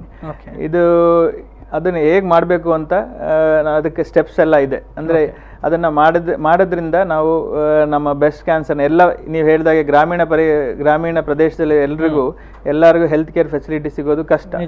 ನಾವು ಈಗ ಮಾಡ್ತಿರೋ ಪ್ರೋಗ್ರಾಮ್ ಉದ್ದೇಶ ಕೂಡ ಅದೇ. ಏನಂದರೆ ನಾವು at least once in a month ಎಲ್ಲ from the age of 20 to lifelong ಅವರು at least once in a month ಅವರು ಬ್ರೆಸ್ಟ್ ಎಕ್ಸಾಮಿನೇಷನ್ ಸ್ವಂತ ತಾವೇ ಮಾಡ್ಕೋಬೇಕಾಗ್ತದೆ. ಡೈಲಿ ಮಾಡೋದು it's always good, but daily ಮಾಡ್ಲಿಕ್ಕೆ ಆಗ್ಲಿಲ್ಲ ಅಥವಾ they are in stress, they are not able to do ಅಂತ ಇದ್ದಾಗ once in a month recommend ಮಾಡ್ತಾರೆ. ಇದ್ರ ಯಾವ ರೀತಿ ಮಾಡಬೇಕು ಅಂತ ಸ್ಟೆಪ್ಸ್ ಎಲ್ಲ ನೀವು ಇಂಟರ್ನೆಟ್ ಮುಖಾಂತರ ಹೋದ್ರೆ ಗೊತ್ತಾಗ್ತದೆ. ಅದರ ನಂತರ ಏನಂದ್ರೆ ಕನ್ನಡಿ ಮುಂದೆ ನಿಂತು ಮೊದಲು ಎರಡು ಕಡೆ ಇರೋ ಶೇಪ್ ಕರೆಕ್ಟ್ ಇದೆಯಾ ಅಂತ ನೋಡಬೇಕಾಗ್ತದೆ, ಮತ್ತು ಸೈಡ್ ಟು ಸೈಡ್ ನೋಡಬೇಕಾಗ್ತದೆ. ಆನಂತರ ನೀವು ಆಪೋಸಿಟ್ ಹ್ಯಾಂಡಿಂದ, ಅಂದರೆ ಈ ಹ್ಯಾಂಡಿಂದ ಈ ಕಡೆ ಬ್ರೆಸ್ಟ್ನ ಮುಟ್ಟಿ ಅದರಲ್ಲಿ ಏನಾದರೂ ಗಂಟೆಗಳಿದೆಯಾ ಅಂತ ನೋಡಬೇಕಾಗ್ತದೆ. ಆನಂತರ ಈ ಸ್ತನದ ತೊಟ್ಟು ಅಥವಾ ಅದರ ಹಿಂಭಾಗ ಕೂಡ ಕೆಲವೊಂದ್ಸರಿ ಚೆಕ್ ಮಾಡಿ ಪ್ರೆಸ್ ಮಾಡಿ ನೋಡಬೇಕಾಗ್ತದೆ. ಈ ಥರ ಕೆಲವೊಂದು ಸ್ಟೆಪ್ಸ್ ಇದೆ. ಅದನ್ನು ಯಾರಾದರೂ ಒಬ್ಬರು ಡಾಕ್ಟರ್ನ ಕನ್ಸಲ್ಟ್ ಮಾಡ್ಬೋದು, ಇಂಟರ್ನೆಟ್ಟಲ್ಲಿ ನೋಡ್ಬೋದು, ಅಥವಾ ತಾವೇ ನೋಡಿದ್ರೆ ಈಗ ನಾನು ಹೇಳಿದ ಸ್ಟೆಪ್ಸ್ 5 ರಿಂದ 6 ಸ್ಟೆಪ್ಸ್ನ ಫಾಲೋ ಮಾಡಿದ್ರೆ ಅದರಿಂದ ನಾವು ಸೆಲ್ಫ್ ಬ್ರೆಸ್ಟ್ ಎಕ್ಸಾಮಿನೇಷನ್ ಏನಾದರೂ ಸಸ್ಪಿಷಿಯಸ್ ಕಂಡ್ರೆ, ಯಾವುದಾದ್ರೂ ಸಂಶಯವಾಗಿ ಕಂಡ್ರೆ ಇಮಿಡಿಯೇಟ್ ಆಗಿ ಡಾಕ್ಟರ್ನ ಕಾಣಬೇಕಾಗ್ತದೆ. ಜನರಲಿ ಇದ್ರ ಬಗ್ಗೆ ಕೂಡ ಕೆಲವೊಂದು ಏನಿದೆ ಅಂದರೆ ಸೆಲ್ಫ್ ಬ್ರೆಸ್ಟ್ ಎಕ್ಸಾಮಿನೇಷನ್ ಅಷ್ಟೇ ಸಾಕಾಗಲ್ಲ. ಇದು ಬೇರೆ ದೇಶದಲ್ಲೆಲ್ಲ ಇದನ್ನ ಒಂದು ಟ್ರಯಲ್ಸ್ ಎಲ್ಲ ಮಾಡಿದ್ದಾರೆ. ಅಂದ್ರೆ ಸೆಲ್ಫ್ ಬ್ರೆಸ್ಟ್ ಎಕ್ಸಾಮಿನೇಷನ್ ಮಾಡಿದ್ರೆ ನಮಗೆ ಕ್ಯಾನ್ಸರ್ ಬೇಗ ಕಂಡುಹಿಡಿಬಹುದಾ ಅಂತ ಕೆಲವೊಂದು ಟೆಸ್ಟ್ಗಳು ಸಾವಿರಾರು ಜನಗಳಲ್ಲಿ ಚೆಕ್ ಮಾಡಿದಾಗ ಡೆವಲಪ್ಡ್ ಕಂಟ್ರೀಸ್ ಅಲ್ಲಿ ಅದಕ್ಕೆ ಅಷ್ಟು ಒಳ್ಳೆ ರಿಸಲ್ಟ್ ಸಿಕ್ಕಿಲ್ಲ. ಯಾಕೆಂದ್ರೆ ಅಲ್ಲಿ ಈವನ್ 2 ಸೆಂಟಿಮೀಟರ್ಗೆ ಇದ್ದಾಗಲೇ ಆ ಗಂಟು ಅವರು ಹಾಸ್ಪಿಟ್ಲಿಗೆ ಬರ್ತಾರೆ. ಆಗ ಏನಾಗ್ತದೆ, 2 ಸೆಂಟಿಮೀಟರ್ ಇರೋ ಗಂಟಿಗೆ ಮತ್ತೆ ಅದಕ್ಕಿಂತ ಚಿಕ್ಕದಾಗಿರೋ ಗಂಟಲ್ಲಿ ಎಷ್ಟು ವ್ಯತ್ಯಾಸ ಕಾಣಲ್ಲ. ಆದರೆ ನಮ್ಮ ದೇಶದಲ್ಲಿ ಕಂಪೇರ್ ಮಾಡಿದ್ರೆ ನಮ್ಮ ದೇಶದಲ್ಲಿ ನೀವು ಹೇಳ್ದಂಗೆ ಸಂಕೋಚ ಇರ್ಬೋದು, ಅಥವಾ ಹೆಲ್ತ್ ಕೇರ್ ಅವರಿಗೆ ಅವೈಲೇಬಲ್ ಇಲ್ಲ, ಆ ಥರ ಇರ್ಬೋದು. ಹಾಗಾಗಿ ಇಲ್ಲಿ ಬರೋ ಪೇಷಂಟ್ಸ್ ಎಲ್ಲ ಬಹಳ ಲೇಟ್ ಸ್ಟೇಜಲ್ಲಿ ಬರ್ತಾರೆ. ಸೊ ಅವರಿಗೆ ಕೆಲವೊಂದ್ಸರಿ ನಮಗೆ 8 ಸೆಂಟಿಮೀಟರ್ 10 ಸೆಂಟಿಮೀಟರ್ ಇರೋ ಗಂಟೆಗಳು ಕೂಡ ಸಿಗ್ತದೆ. ಸೊ ಆ ಥರ ಇದ್ದಾಗ ನಾವು ಈ ಥರ ಅವೇರ್ನೆಸ್ ಪ್ರೋಗ್ರಾಮ್ ಮಾಡೋದ್ರಿಂದ ಈವನ್ 10 ಸೆಂಟಿಮೀಟರ್ ಇರೋ ಗಂಟು 2 ಸೆಂಟಿಮೀಟರ್ 3 ಸೆಂಟಿಮೀಟರ್ ಸಿಕ್ಕರೆ ಕೂಡ ನಮಗೆ ಅದರಿಂದ ಪೇಷಂಟ್ಗೆ ನಾವು ಬೇಗ ಕಂಡುಹಿಡಿದು ಅವರಿಗೆ ಒಳ್ಳೆ ಟ್ರೀಟ್ಮೆಂಟ್ ಕೊಡಲಿಕ್ಕೆ ಸಾಧ್ಯ, ಮಾಡಲಿಕ್ಕೆ ಸಾಧ್ಯ. ಅದು ನಮ್ಮ ದೇಶದಲ್ಲಿ ಇಟ್ ಈಸ್ ವೆರಿ ಇಂಪಾರ್ಟೆಂಟ್. ಅದು when you compare to other countries like developed countries, ಈ ಸೆಲ್ಫ್ ಬ್ರೆಸ್ಟ್ ಎಕ್ಸಾಮಿನೇಷನ್ಗೆ ಅದು they say you have to go to doctor ಹತ್ರ ಹೋಗಿ ನೋಡೋದಕ್ಕೂ ಸೆಲ್ಫ್ ಬ್ರೆಸ್ಟ್ ಎಕ್ಸಾಮಿನೇಷನ್ಗೂ ಸ್ವಲ್ಪ ವ್ಯತ್ಯಾಸ ಇದ್ದೇ ಇರ್ತದೆ. ಸೊ ಸಾಧ್ಯವಾದ್ರೆ ಡಾಕ್ಟರ್ ಹತ್ರ ಹೋಗಿ ಮಾಡೋದು ಇಟ್ಸ್ ಆಲ್ವೇಸ್ ಗುಡ್. ಬಟ್ ಅದು ಆದ್ರೂ ಎಲ್ಲ ಅವೈಲೇಬಲ್ ಎಲ್ಲ ಕಡೆ ಈ ಫೆಸಿಲಿಟಿ ಇಲ್ಲದೆ ಇರೋ ಕಾರಣ ಸೆಲ್ಫ್ ಬ್ರೆಸ್ಟ್ ಎಕ್ಸಾಮಿನೇಷನ್ ಮಾಡೋದು ಇಟ್ಸ್ ಆಲ್ವೇಸ್ ಗುಡ್, ಒಳ್ಳೇದು, ಅದು ಉತ್ತಮ ಅನ್ನುವಂಥದ್ದು. ಇನ್ನು ಈ ಒಂದು ಟ್ರೀಟ್ಮೆಂಟ್ಗೆ ಸಂಬಂಧಪಟ್ಟ ಹಾಗೆ ಅಥವಾ ಕ್ಯಾನ್ಸರ್ಗೆ ಸಂಬಂಧಪಟ್ಟ ಹಾಗೆ ಮೆಮೊಗ್ರಾಮ್ ಅನ್ನುವಂತಹ ಒಂದು ಪದವನ್ನು ನಾವು ಕೇಳಿದ್ದೇವೆ. ಸೊ ಮೆಮೊಗ್ರಾಮ್ ಅಂದ್ರೆ ಏನು ಅನ್ನುವಂಥ ಡಾಕ್ಟರ್? ಈ ಮ್ಯಾಮೋಗ್ರಾಮ್ ಅಂದ್ರೆ ಇದು ಒಂದು ಎಕ್ಸ್ರೇ ತರ. ಈ ನಾವು ಹೇಗೆ ಎಕ್ಸ್ರೇ ಮಾಡಿ ಚೆಸ್ಟಲ್ಲಿ ಏನೋ ಪ್ರಾಬ್ಲಮ್ ಇದೆ ಅಂತ ನೋಡ್ತೇವೆ, ಅದೇ ಥರ ಬ್ರೆಸ್ಟಲ್ಲಿ ಏನಾದರೂ ತೊಂದರೆ ಇದೆ ಅಂತ ನೋಡಲಿಕ್ಕೆ ನಾವು ಮ್ಯಾಮೋಗ್ರಾಮ್ ಅಂತ ಒಂದು ಇನ್ವೆಸ್ಟಿಗೇಷನ್, ಎಕ್ಸ್ರೇ ಥರ ಒಂದು ಇನ್ವೆಸ್ಟಿಗೇಷನ್ ಮಾಡ್ತೇವೆ. ಇದಕ್ಕೆ ಒಂದು ಡಿಫ್ರೆನ್ಸ್ ಅಂದರೆ ಇದನ್ನು ನಾವು ಈ ಬ್ರೆಸ್ಟನ್ನು ಸೈಡ್ ಟು ಸೈಡ್ ಕಂಪ್ರೆಸ್ ಮಾಡಿ ಮತ್ತು ಮೇಲಿಂದ ಕೆಳಗೆ ಕಂಪ್ರೆಸ್ ಮಾಡಿ ಎಲ್ಲ ಜಾಗಗಳು, ಬ್ರೆಸ್ಟ್ನ ಎಲ್ಲ ಭಾಗಗಳನ್ನ ನಾವು ಎಕ್ಸಾಮೈನ್ ಮಾಡಲಿಕ್ಕೆ ಸಾಧ್ಯ ಆಗ್ತದೆ. ಈ ಥರ ಮಾಡೋದ್ರಿಂದ ನಾವು ಬ್ರೆಸ್ಟಲ್ಲಿ ಏನಾದರೂ ಈಗ ಕೆಲವೊಂದು ನಮಗೆ ಮುಟ್ಟಿದಾಗ ಸಿಕ್ಕರೆ ಅದಕ್ಕೆ ಗಂಟೆಗಳೆಲ್ಲ ಸಾಧ್ಯ ಇದೆ. ಕೆಲವೊಂದು ನಾವು ಗಂಟೆಗಳು ಆಗೋದಕ್ಕೆ ಮುಂಚೆನೆ ನಮಗೆ ಬಂದು ಪ್ರೆಸೆಂಟ್ ಆಗ್ತಾರೆ. ಅಥವಾ ನಾವು ಇನ್ನೊಂದು ಸ್ಕ್ರೀನಿಂಗ್ ಅಂತ ಮಾಡ್ತೇವೆ. ಸ್ಕ್ರೀನಿಂಗ್ ಅಂತ ಹೇಳಿದ್ರೆ ಯಾರಿಗೂ ಏನೇ ಸಿಂಪ್ಟಮ್ ಇಲ್ಲದೆ ಇರೋ ಜನರಲ್ ಪಾಪ್ಯುಲೇಷನ್ಗೆ ನಾವು ಕ್ಯಾನ್ಸರ್ ಇದೆಯಾ ಅಂತ ಕಂಡುಹಿಡಲಿಕ್ಕೆ ಮಾಡೋವಂಥ ಟೆಸ್ಟ್. ಸೊ ಈಗ ನಾರ್ಮಲ್ ಯಾರೋ ಒಬ್ಬರು ಹಾಸ್ಪಿಟ್ಲಿಗೆ ಬಂದಾಗ ಅವರಿಗೆ ಜಸ್ಟ್ ಸರ್ ನನಗೆ ಕ್ಯಾನ್ಸರ್ ಇದೆಯಾ ಚೆಕ್ ಮಾಡಬೇಕು ಅಂತ ಅವರು ಹೋಗಿ ಮ್ಯಾಮೋಗ್ರಾಮ್ ಮಾಡಿದಾಗ ಅದರಲ್ಲಿ ಏನಾದರೂ ಕ್ಯಾನ್ಸರ್ ರಿಲೇಟೆಡ್ ಚೇಂಜಸ್ ಕಂಡ್ರೆ ನಾವು ಅದನ್ನು ಸ್ಕ್ರೀನಿಂಗ್ ಅಂತ ಅದನ್ನು ನಾವು ಮತ್ತೆ ಬಯಾಪ್ಸಿ ಮಾಡಿ ಅದನ್ನು ಕಂಡುಹಿಡಲಿಕ್ಕೆ ಸಾಧ್ಯ ಇದೆ. ಸೊ ಈ ಮ್ಯಾಮೋಗ್ರಾಮಲ್ಲಿ ನಾವು ಆ ಥರ ಕೆಲವೊಂದು ಚೇಂಜಸ್ ಸಿಗ್ತದ ಅಂತ ನೋಡ್ಬೋದಾಗಿದೆ. ಸೊ ಹಾಗಾಗಿ screening it's A screening tool also. Screening tool ಅಂತ ಹೇಳಿದ್ರೆ ಜನರಲ್ ಪಾಪ್ಯುಲೇಷನ್ಲಿ ನಾವು ಕ್ಯಾನ್ಸರ್ ಇದೆಯಾ ಇಲ್ಲೋ ಅಂತ ಕಂಡುಹಿಡಲಿಕ್ಕೆ ಉಪಯೋಗಿಸುವಂಥ ಒಂದು ವಿಧಾನ. ಅದರಲ್ಲಿ ಯೂಶಲಿ ಎಲ್ಲ ಜನಗಳಲ್ಲಿ ಎಲ್ಲ ಸ್ತ್ರೀಯರಲ್ಲೂ ಇದನ್ನು ಮಾಡೋ ಅವಶ್ಯಕತೆ ಇಲ್ಲ. ಇಂಡಿಯಾದಲ್ಲಿ ಅಮೆರಿಕನ್ ಕ್ಯಾನ್ಸರ್ ಸೊಸೈಟಿ ಇದನ್ನು ಆಫ್ಟರ್ 40 years ರೆಕಮೆಂಡ್ ಮಾಡ್ತದೆ. 40 to 50 years ನಾವು 2 ವರ್ಷಕ್ಕೆ ಒಂದ್ಸರಿ ಈ ಮ್ಯಾಮೋಗ್ರಾಮ್ ಎಲ್ಲ ಸ್ತ್ರೀಯರಲ್ಲಿ ಮಾಡೋ ಅವಶ್ಯಕತೆ ಇದೆ. 50 years ಆದಮೇಲೆ 1 ವರ್ಷಕ್ಕೆ ಒಂದು ಬಾರಿ ನಾವು ಈ ಮ್ಯಾಮೋಗ್ರಾಮ್ ಮಾಡೋದ್ರಿಂದ ನಾವು ಅದರಲ್ಲಿ ಏನಾದರೂ ಅರ್ಲಿ ಸ್ಟೇಜಲ್ಲಿ ಯಾವುದಾದ್ರೂ ನಮಗೆ ಕೈಗೆ ಎಟಕಲಾರದಂತಹ ಗಂಟೆಗಳಿದ್ರೆ ಅಥವಾ ಬೇರೆ ಏನೂ ಸಿಂಪ್ಟಮ್ ಇಲ್ಲದೆ ಇರೋರಿಗೂ ಕೂಡ ಕ್ಯಾನ್ಸರ್ ಕಂಡುಬರೋ ಚಾನ್ಸಸ್ ಇದ್ದರೆ ಕಂಡುಹಿಡಲಿಕ್ಕೆ ಸಾಧ್ಯ ಇದೆ. ಎಸ್, ಅಂದರೆ ಇದು ಒಂದು ಸುರಕ್ಷಿತವಾದಂತಹ ಒಂದು ವಿಚಾರವ, ಅಂದರೆ ಸುರಕ್ಷಿತವಾಗಿ ಇದೆಯಾ ಅನ್ನುವಂಥದ್ದು ಡಾಕ್ಟರ್? ಈಗ ಇದು ಅದು ಸುರಕ್ಷಿತವಾಗಿ ಮಾಡೋಕ್ಕೆ ಚಾನ್ಸ್ ಇದೆ. ಇದರಿಂದ ಯಾವುದೇ ತೊಂದರೆ ಆಗೋದಿಲ್ಲ. It's a very safe procedure. ಅಂದರೆ ನಾನು ಹೇಳೋದೇನೆಂದರೆ ಕೆಲವೊಬ್ಬರು ಇದ್ರ ಬಗ್ಗೆ ತಪ್ಪು ಮಾಹಿತಿಗಳು ಇರ್ತದೆ. ಅಂದರೆ ಮ್ಯಾಮೋಗ್ರಾಮ್ ಮಾಡೋದ್ರಿಂದ ಇಟ್ಸ್ ಆಲ್ಸೋ ಎನ್ ಎಕ್ಸ್ರೇ ಇಂದನೇ ಕ್ಯಾನ್ಸರ್ ಬರ್ತದ. ರೇಡಿಯೇಷನ್ ಎಕ್ಸ್ರೇ ಅಂದರೆ ರೇಡಿಯೇಷನ್ ಎಕ್ಸ್ಪೋಜರ್ ಥರ X-ray CT scan. So X-ray ಮಾಡೋದ್ರಿಂದನೇ ಕ್ಯಾನ್ಸರ್ ಬರ್ಬೋದಾ ಅಥವಾ ಎಕ್ಸ್ರೇ ಮಾಡೋದ್ರಿಂದನೇ ಬ್ರೆಸ್ಟ್ ಕ್ಯಾನ್ಸರ್ ಜಾಸ್ತಿ ಆಗ್ಬೋದಾ ಅನ್ನೋ ಒಂದು ಹೆದರಿಕೆ ಇರ್ತದೆ. ಆದರೆ ಇದ್ರ ಡೋಸ್ ಏನಿದೆ ಅದು ಇಟ್ಸ್ ವೆರಿ ಲೋ. ಅದರಿಂದ ಯಾವುದೇ ರೀತಿಯ ಕ್ಯಾನ್ಸರ್ಗೆ ಅಥವಾ ಜಾಸ್ತಿ ಆಗಲಿಕ್ಕೆ ಅಥವಾ ಅದರಿಂದ ಕ್ಯಾನ್ಸರ್ ಬರೋ ಚಾನ್ಸ್ ಕಡಿಮೆ. ಆ ಥರ ಏನು ಇಲ್ಲ ಆ್ಯಕ್ಚುಲಿ. ಕ್ಯಾನ್ಸರ್ ಬರೋದಿಲ್ಲ, ಬರಲ್ಲ. ಇನ್ನು ಹೇಳಿದ್ರಿ ಮೆಮೊಗ್ರಾಮ್ನ ಮೂಲಕ ಕೂಡ ನಾವು ಪತ್ತೆ ಹಚ್ಚಬಹುದು ಅನ್ನುವಂಥದ್ದು. ಸೊ ನಾನೀಗ ಕೇಳುವಂಥದ್ದು, ನಿಗದಿತ ಒಂದು ವಿಧಾನ ಯಾವುದು ಒಂದು ಸ್ತನ ಕ್ಯಾನ್ಸರ್ ಅನ್ನ ಪತ್ತೆ ಹಚ್ಚುವಂಥದ್ದು ಅನ್ನುವಂಥದ್ದು? ನಿಗದಿತವಾಗಿ ಯಾವ ಒಂದು ಪರೀಕ್ಷೆಯ ಮೂಲಕ ನಾವು ಐಡೆಂಟಿಫೈ ಮಾಡಬಹುದು ಅಂತ? ಈ ಸ್ತನದ ಕ್ಯಾನ್ಸರ್ನ ಐಡೆಂಟಿಫೈ ಮಾಡಲಿಕ್ಕೆ ನಾನು ಹೇಳಿದಾಗೆ ಫಸ್ಟ್ ನಿಮಗೆ ಯಾವುದೇ ರೀತಿಯ ಈ ಸಿಂಪ್ಟಮ್ ಯಾವುದಾದ್ರೂ ಕಂಡ್ರೆ ತಕ್ಷಣ ನೀವು ಡಾಕ್ಟರ್ನ ಹೋಗಿ ಭೇಟಿ ಮಾಡಬೇಕಾಗ್ತದೆ. ಈಗ ಒಂದ್ಸರಿ ಭೇಟಿ ಆದಮೇಲೆ ಡಾಕ್ಟರ್ನ ನಿಮ್ಮನ್ನ ಎಕ್ಸಾಮೈನ್ ಮಾಡ್ತಾರೆ. ಸೊ ಎಕ್ಸಾಮೈನ್ ಆದ ನಂತರ ನಾವು ಯೂಶಲಿ ಮ್ಯಾಮೋಗ್ರಾಮ್ ಮಾಡ್ತೇವೆ. ನಾನು ಮ್ಯಾಮೋಗ್ರಾಮ್ ಬಗ್ಗೆ ಆಲ್ರೆಡಿ ಹೇಳಿದೆ. ಸೊ ಒನ್ಸ್ ಮ್ಯಾಮೋಗ್ರಾಮ್ ಮಾಡಿದಾಗ ನಮಗೆ ಈ ಗಂಟುಗಳು ಇದ್ರೆ ಅದನ್ನ ನಾವು ಆ ಏರಿಯಾ ಮತ್ತೆ ಸುತ್ತಮುತ್ತಲ ಇರೋ ಎಲ್ಲ ಏರಿಯಾನ ನೋಡಿ ಅದ ನಂತರ ನಾವು ಒಂದು ಬಯಾಪ್ಸಿ ಅಂತ ಮಾಡ್ತೇವೆ.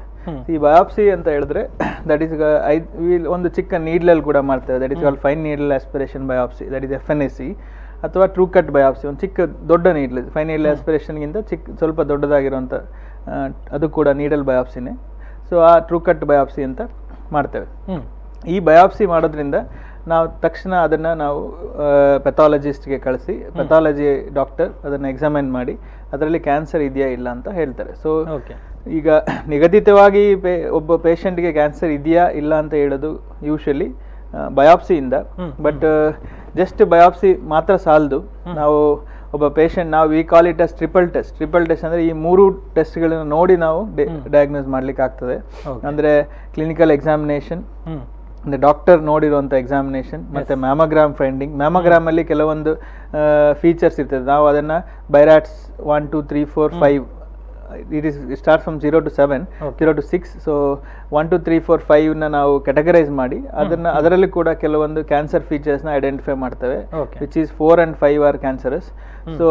ಸೊ ಈ ಥರ ಇದ್ದಾಗ mammogram, clinical examination, mammogram and biopsy ಈ 3 ಕೂಡ ತೆಗೆದುಕೊಂಡು ನಾವು ಈ ಕ್ಯಾನ್ಸರ್ನ ಕಂಡುಹಿಡಲಿಕ್ಕೆ ಸಾಧ್ಯ ಇದೆ. ಆ ಕ್ಯಾನ್ಸರ್ ಚಾನ್ಸ್ ಜಾಸ್ತಿ ಆಗ್ತದೆ. ಸೊ ಈಗ ಒಂದು ನಾವು ಟ್ರೂ ಕಟ್ ಮ್ಯಾಮೋಗ್ರಾಮಲ್ಲಿ 4 or 5 ಕ್ಯಾಟಗರಿ ಇದೆ ಬೈರಾಟ್ಸ್.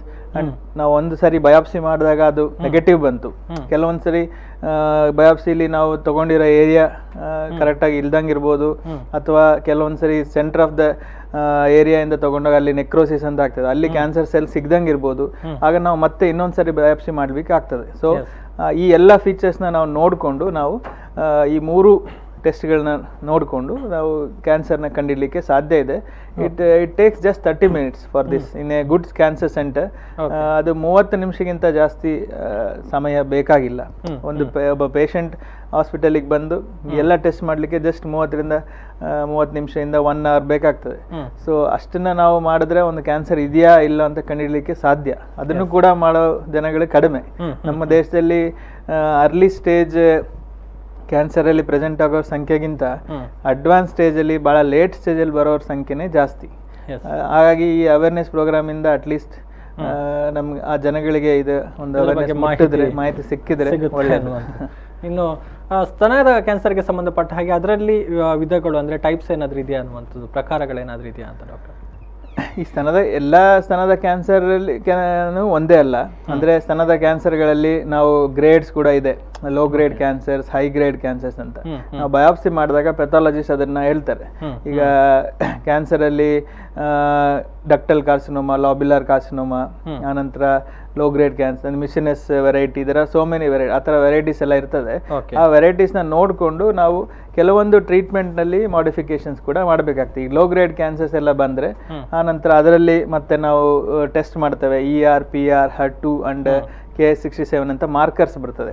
ಈ ಮಾರ್ಕರ್ಸ್ ಮಾಡಿದ್ಮೇಲೆ ನಮ್ಗೆ ಅರ್ಥ ಆಗ್ತದೆ ಪೇಷಂಟ್ಗೆ ನೆಕ್ಸ್ಟ್ ಯಾವ ರೀತಿಯ ಟ್ರೀಟ್ಮೆಂಟ್ ಕೊಡಬೇಕಂತ. ಈಗ HER2 ಪಾಸಿಟಿವ್ ಬಂತು, ಆನಂತರ ಬ್ರೆಸ್ಟ್ ಲಂಪ್ ದೊಡ್ಡದಿದೆ ಅಂತ ಹೇಳಿದ್ರೆ ನಾವು ಫಸ್ಟ್ ಕೀಮೊಥೆರಪಿ ಕೊಡ್ತೇವೆ.